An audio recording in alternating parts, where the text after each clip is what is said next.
After years of struggling with poor management decisions, resulting in failures to be competitive and to make the playoffs, believe it or not, the Chicago Bulls are now on the verge of breaking out this coming 2021 season. And if you're a Bulls fan, it's really an exciting time for you right now as the long overdue Paxson-Foreman tandem has basically been stripped off their power to run the front office in favor of Arturas Karnisovas.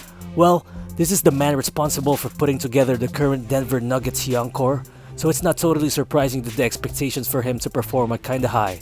And right by the get-go, Karnisovas represents a fresh start and a new approach into bringing a winning culture back to the Windy City once again. And one of the first moves which he did is hiring former Oklahoma City coach Billy Donovan, finally getting rid of Jim Boylen, whose approach obviously won't work in this team, and you probably already know why. There's not much elaboration needed for that. But here's the question. Is Billy Donovan really the guy who you'd want to lead a squad with tons of young players in an organization that is attempting to change its culture for the better? And also, can the guy actually help transition young potential stars into actual contenders, and further, will the Bulls front office maximize all the tools that they have to create a lasting dynasty in the East? What's good, guys? It's Riro here again, and in this video, let's see how the new brand Chicago Bulls can shock the entire NBA next season. Let's get to it. Billy Donovan isn't the best coach in the NBA for sure. Well, he's probably not even in the top 10. But despite that, there's no arguing that this guy is a winner. He's always been one, and in reality, I think that this is a really solid hire for the Bulls considering the other options out in the market. Well, of course, we've seen how Donovan was behind 5 straight playoff appearances for the OKC Thunder team, which constantly had superstars leading the charge. Well, those seasons that he had in OKC didn't really add up to a lot, at least in the postseason, as he finished with 4 consecutive first-round exits, and his playoff record isn't all that good with 18 wins and 23 losses overall. But try to think about it for a second. What this young Bulls squad needs isn't necessarily a superb playoff coach, but one who knows how to encourage development among young players. And well, Bill Donovan knows how to do that. This guy has been known for developing players since he started coaching Florida in the NCAA, where he even won 2 national championships on that team. Well, basically Donovan has helped transition guys like Joakim Noah, Al Horford, Corey Brewer, and Bradley Beal into the NBA, and those players who have played for him have always deemed him as a true professional and a good motivator. And here's the most important part about him. While coaching the Thunder, Bill Donovan also experienced handling egos and superstars with Durant, Westbrook, Melo, and PG, and to be fair, he has been able to get a reasonable amount of wins from these guys. In short, this coach is someone who understands that the NBA is a players' league. Well, sure, a huge part of a team's success lies on the coach's competencies, but ultimately, the players are the real deal in here and not the coaches. And this is contrary to what Jim Boylen wanted to implement with this young Chicago squad, and that is also the same reason why the team didn't really respect him. To put it simply, Donovan knows how to be a coach while also giving way to how players want to play. And I think he's the right coach you have to put in if you have guys who you need to motivate to take their games to the next level. Just look at how he was able to incorporate a young budding borderline all-star in Shai Gilgeous-Alexander into OKC's system, and how he trusted an undrafted rookie in Lu Dort to step up in the playoffs. Well, things like that can go far in the modern NBA, where a lot of young players seem to contribute very early in their careers. And of course, he was able to lead the Thunder to a 5th seed finish in the stacked Western Conference despite the team being counted out by many. Well, of course he had Chris Paul to lead the way for the team, but you can't just discredit him for what he's done over in OKC. Plus, I think that what he can work with in the Chicago team isn't terrible in any way, and if any, this is actually a very exciting team to coach. Donovan has the opportunity to mentor a talented group of young players with all-star potential written all over them, and all it takes is an experienced guy like him to take them to the playoffs as early as next season. But how far they can go starts with this team's budding star, Zach Lavine. Based on what he's shown the past couple of years, I believe Zach Lavine is just a few tweaks away from being an NBA All-Star and a bona fide superstar in this league. And if there's any guy who Bill Donovan should count on within this Bulls team, it's definitely him. And if you're someone who's already counted him out this early, well, you might want to think again.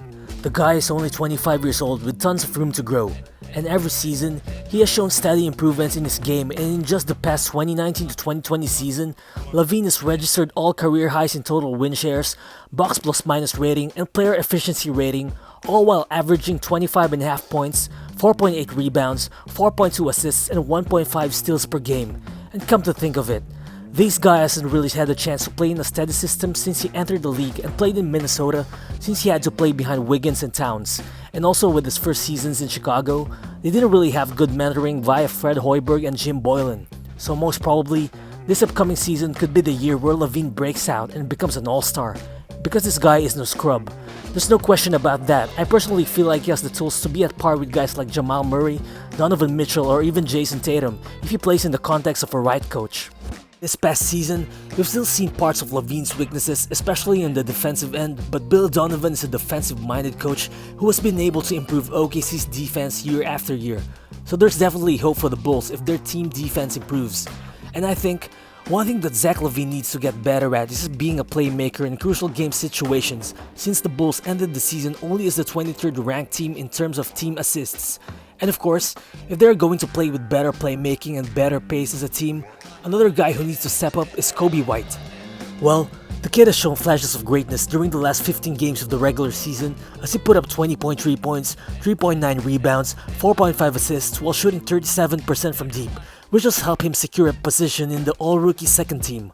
Well, obviously, there were still questions regarding his ability to finish at the rim consistently or with his overall decision-making and shot selection. But for a rookie, Coby White has shown a lot of promise, and his sophomore season will most likely be where he'll show tons of improvements, especially with the Bulls' new system.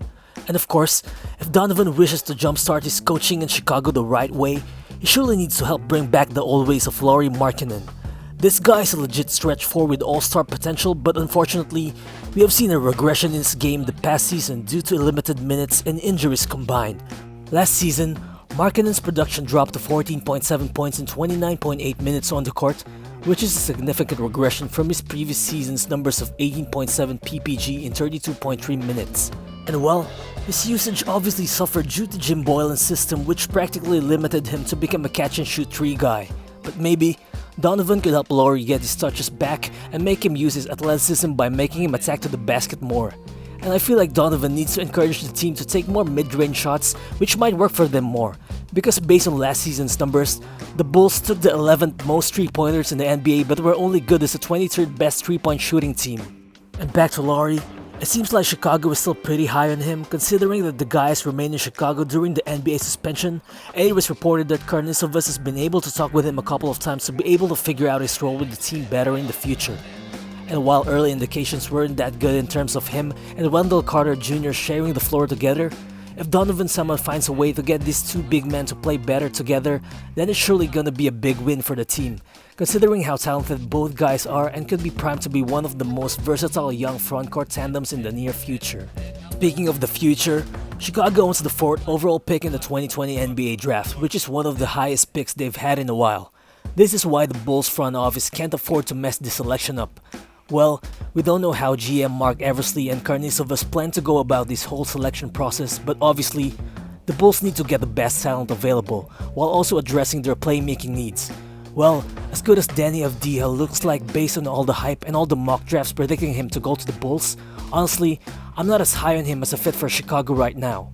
Well yeah, Deni is a 6'8" wing who has the scoring potential, plus the tools to potentially excel defensively in the long run, but I just think that the Bulls should draft another playmaker who can also move off the ball. And yeah, they already have Coby White and even Chris Dunn or Satoransky at the point guard slot, but I feel like Chicago will need someone who can improve their playmaking issues drastically for them to be a very effective team next season. Because if you look at it, Coby White still looks like he still isn't going to be a super efficient and decisive playmaker anytime soon, and if anything, I think he can fit better at the 2 with Zach Lavine at small forward. And this is why I think the Bulls need to draft another guard. Now I wish LaMelo Ball would be available at number 4 simply because of his insane upside and potential, but unfortunately, I think that's very unlikely to happen. So I feel like another good alternative guy who they can draft is none other than Tyrese Haliburton from Iowa State. Haliburton is another big 6'5" lead guard with a 6'8" wingspan who this early is already an elite passer who can play both guard positions very well. This guy also shot 42% from 3 in college, who can instantly space the floor for the Bulls while giving Coby White and Zach Lavine the much needed playmaking relief. He's a scrappy guy who gives you steals while hustling on defense all the time. And if you're the Bulls, this is your guy because he can give you a lot on both ends of the floor. And just remember how Bill Donovan was able to generate a great playmaking scheme in Oklahoma City with 3 guards on the floor at the same time. So yeah, The Bulls have got a lot to work with in the future and all begins this offseason. But if there's anything to be excited for as a Bulls fan, it's definitely how Billy Donovan can potentially change the culture within this Bulls organization through his winning ways. And while there have been tons of trade ideas involving Zach Lavine going to Minnesota, Brooklyn or Denver, I feel like it's too early to give up on this guy, and I feel like this new Bulls management would be 100% willing to give the guy a chance to lead the team, at least for now, and probably with some little roster tweaks here and there, we just might see the Bulls back in the NBA playoffs next season. Thank you for sticking until the end of the video, and I just want to give a big shout out to all of you guys who have been continuously helping me to grow the channel. So if you've enjoyed this one, please do drop a like, and if you aren't subscribed yet to the channel, please join the squad and hit the subscribe button because it helps me a lot as a new content creator. Also, feel free to drop your thoughts in the comment section below. Again, this is Riro and I'll see you on the next one. Peace.